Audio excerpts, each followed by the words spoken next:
One of the more interesting and important elements of the Olympic golf course in Rio, Gil, are the bunkering, style, look, maintenance, the whole package.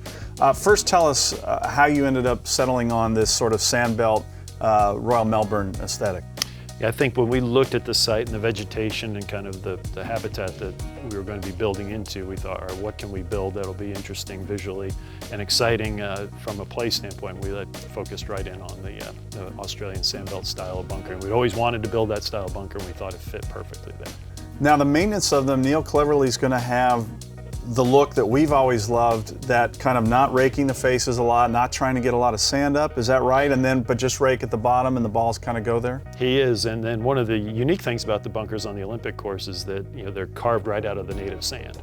So on site we had 3 different types of sand. We had brown, red, and white sand, and so depending on what sand the bunker was built into, that's what you're going to see. So you may even on one hole, you might have different types of sands. We did that for 2 reasons. One, we thought from a sustainability standpoint, you know, why would you truck sand into a sandy site, you know, just from the standpoint of consistency.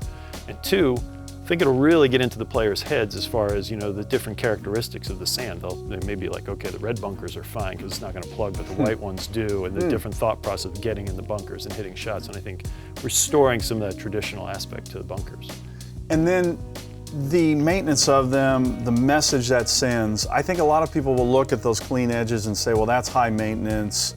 But are these in fact actually kind of the raking style and the look, is it really high maintenance, or is No, it's not. And I mean, Neil Cleverly and his crew have done a fantastic job. And when you think about having to train a staff that doesn't even know what a golf course is, let alone know how to maintain one, you couldn't build things that were going to be too difficult for them to maintain. So I think the simplicity and the detail which they've put into it really sort of shows that they're not that high maintenance. Great. Well, it'll be a lot of fun to see the reaction to the bunkering at the Olympic golf course, and if it sets an example for people on how to rake bunkers around the rest of the world.